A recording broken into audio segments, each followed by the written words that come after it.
दोस्तों, भगवान कृष्ण ने महाभारत काल में ही कलयुग के बारे में विस्तार से बता दिया था। कलयुग में कैसे लोग होंगे, वे अपना जीवन कैसे बिताएंगे और एक दूसरे के प्रति लोगों का व्यवहार कैसा होगा, ये सब भगवान कृष्ण ने पहले ही उस महाभारत काल में बता दिया था। आज हम आपको अपनी वीडियो के माध्यम से भगवान कृष्ण द्वारा बताए गए कलयुग के 5 कड़वे सत्य के बारे में बताने वाले हैं, जो कि आज के समय में 100% सच हो रहे हैं। नमस्कार दोस्तों, स्वागत है आपका हमारे YouTube चैनल गुरु बिन ज्ञान नहीं पर। तो दोस्तों, महाभारत काल में पांडवों के मन में कलयुग के बारे में जानने की बहुत जिज्ञासा थी। उन्होंने भगवान कृष्ण से एक बार पूछा कि हे प्रभु, कलयुग में मनुष्य कैसा होगा, मनुष्यों के विचार कैसे होंगे और उन्हें मोक्ष की प्राप्ति कैसे होगी। पांडवों के मुख से ये प्रश्न सुनने के बाद भगवान कृष्ण ने उन्हें जंगल में जाने के लिए कहा और साथ ही उन्होंने पांडवों से कहा कि तुम लोग जंगल में जो कुछ भी देखो उसके बारे में मुझे विस्तार से बताना। पांचों पांडव भाई भगवान कृष्ण के कहे अनुसार जंगल की ओर चल पड़े। जंगल से वापस आने के बाद उन्होंने जो कुछ भी जंगल में देखा वो भगवान कृष्ण को वे सब एक एक करके विस्तार से बताने लगे। युधिष्ठिर ने जंगल में 2 सूंड वाले हाथी को देखा और उस हाथी को देखते ही आश्चर्यचकित रह गए। उन्होंने भगवान कृष्ण को इस दृश्य के बारे में बताया। तब भगवान कृष्ण ने कहा कि कलयुग में ऐसे मनुष्य होंगे जो कहेंगे कुछ और करेंगे कुछ और, ऐसे लोग दोनों तरफ से शोषण करेंगे। भीम ने जंगल में एक गाय को देखा जो कि अपने बच्चे को प्यार से इतना चाट रही थी कि उस बच्चे का रक्त निकल आया। भीम ये देखकर हैरान रह गए।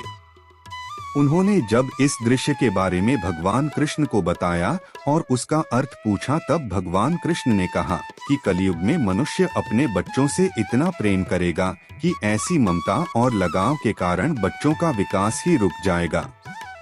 अगर किसी और का पुत्र साधु बनेगा तो लोग उसके दर्शन करेंगे, उसकी पूजा करेंगे। इसके विपरीत जब उनका पुत्र साधु बनेगा तो वे दुखी हो जाएंगे और रोने लगेंगे कि हमारा पुत्र किस राह पे चला गया, अब आगे इसका क्या होगा।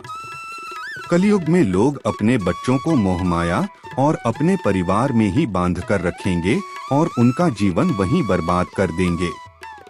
भगवान कृष्ण ने जीवन का सत्य बताते हुए कहा कि तुम्हारे पुत्र तुम्हारे नहीं बल्कि उनकी पत्नियों की अमानत हैं। पुत्रियां अपने पतियों की अमानत हैं। ये शरीर मृत्यु की अमानत है और आत्मा परमात्मा की अमानत है। अर्जुन ने जंगल में एक पक्षी को देखा जिसके पंख पर वेद के श्लोक लिखे हुए थे, पर वो एक मनुष्य का मांस खा रहा था। यह देखकर अर्जुन दंग रह गए।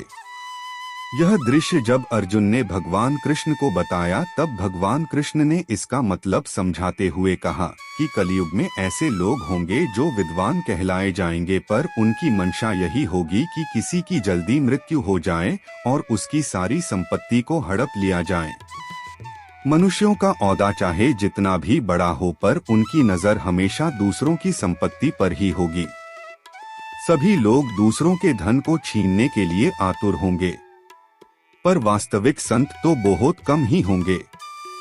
नकुल ने जंगल में एक बड़ी सी चट्टान को गिरते हुए देखा, पर बड़े से बड़े वृक्ष भी उस चट्टान को रोक नहीं पाए, पर एक छोटे से पौधे से टकराते ही वो चट्टान वहीं रुक गई।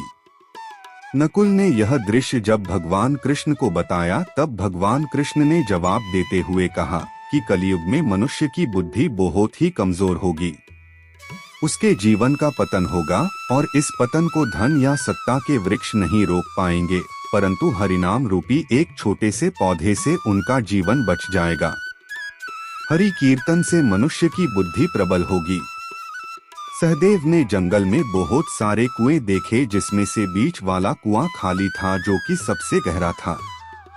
ये दृश्य सहदेव ने भगवान कृष्ण को बताया तब भगवान कृष्ण ने कहा कि कलयुग में मनुष्य अपने शौक के लिए, अपनी पुत्री के विवाह के लिए और उत्सवों में खूब धन खर्च करेगा, पर अगर वो किसी भूखे को देखेगा तो उसकी सहायता करने में कोई रुचि नहीं रखेगा। कलयुग में मनुष्य अपनी इंद्रियों की संतुष्टि, मदिरापान, मांस भक्षण और व्यसन में धन खर्च करेगा। परंतु जो लोग ऐसी आदतों से दूर रहेंगे, उन पर कलयुग का प्रभाव नहीं बल्कि परमात्मा का आशीर्वाद होगा। तो दोस्तों, ये हैं वो 5 कड़वे सत्य जो भगवान कृष्ण ने बताए थे और जो आज सच भी हो रहे हैं। तो दोस्तों, हमारी आज की वीडियो के बारे में आपकी क्या राय है, नीचे कमेंट बॉक्स में हमें जरूर बताएं।